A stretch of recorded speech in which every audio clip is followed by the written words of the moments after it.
అందరికీ నమస్కారం.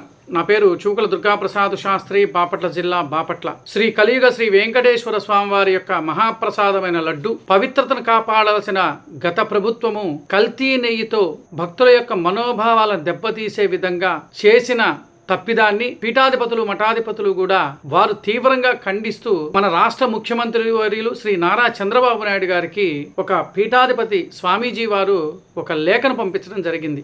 ఆ పీఠాధిపతి అయిన శ్రీమద్ బృందేంద్ర తీర్థ శ్రీపాదుల స్వామివారు లేఖ సారాంశం చదువుతా వినండి ఒక్కసారి. ఆంధ్రప్రదేశ్ రాష్ట్ర ముఖ్యమంత్రి వర్యులు శ్రీ నారా చంద్రబాబు నాయుడు గారికి చేయు శుభాశీస్సులతో ఈ తీర్థ శ్రీపాదుల స్వామివారు ఆశీస్సులు పంపిస్తూ తదుపరి ఈ శ్రీముఖ ద్వారా తమ దృష్టికి తెచ్చుట ఏమనగా అఖిలాండ కోటి బ్రహ్మాండ నాయకుడు కలియుగ శ్రీ ప్రత్యక్ష దైవం సనాతన ధర్మ హిందూ ధర్మ పత్రిక విశ్వవ్యాప్తంగా ఉన్న కోటాను హిందువుల ఆరాధ్య దైవము చైతన్య స్వరూపము శక్తి ప్రతీకమైన అర్చనామూర్తికి పవిత్రమైన తిరుమల కొండపైన వెలసిన శ్రీ వెంకటేశ్వర స్వామి వారి యొక్క పరమ పవిత్రమైన ఆధ్యాత్మికమైన భావనతో అర్పించే మహాప్రసాదమైన లడ్డు ప్రసాదము కల్తీ మరియు కలుషిత పదార్థాలతో గతంలో సమర్పించబడిందని వార్త సామాజిక మాధ్యమాల ద్వారా తెలుసుకొని మేము చాలా బాధపడుతూ ఉన్నాము. కోట్లాది హిందువులు అత్యంత పవిత్రమైన భావించే శ్రీ వెంకటేశ్వర స్వామి వారి యొక్క మహాప్రసాదము ఈ విధంగా పవిత్రతను అపవిత్రం చేయటము నిజంగా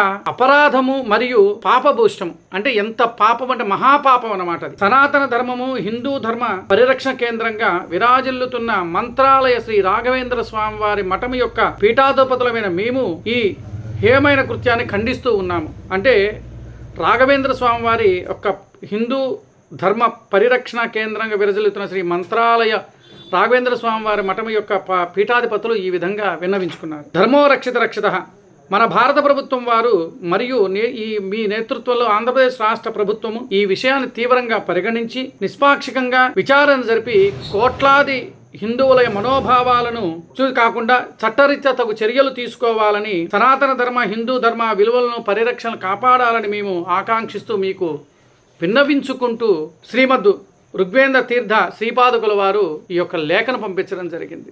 మనోభావాలు హిందువుల యొక్క మనోభావాలు దెబ్బతీసే విధంగా ఎవరు చేసినా సరే కఠినమైన చర్యలు తీసుకోమని చెప్పని పీఠాధిపతులు మఠాధిపతులు కూడా విన్నవించుకుంటూ ఉన్నారంటే అసలు మన ధర్మం ఎక్కడికి పోతుంది? మన హిందూ ధర్మం ఎక్కడికి పోతుంది? మనోభావాలు ఎందుకు ఈ విధంగా దెబ్బతీస్తూ ఉన్నారు? ప్రత్యక్ష దైవం శ్రీ కలియుగ వెంకటేశ్వర స్వామి వారికి ఇంత అపరాధం చేస్తున్న ఈ వ్యక్తుల్ని ఏ విధంగా దేవదేవుడు ఎలా శిక్షిస్తాడు? ఒక్కసారి రాష్ట్ర ముఖ్యమంత్రి శ్రీ నారా చంద్రబాబు నాయుడు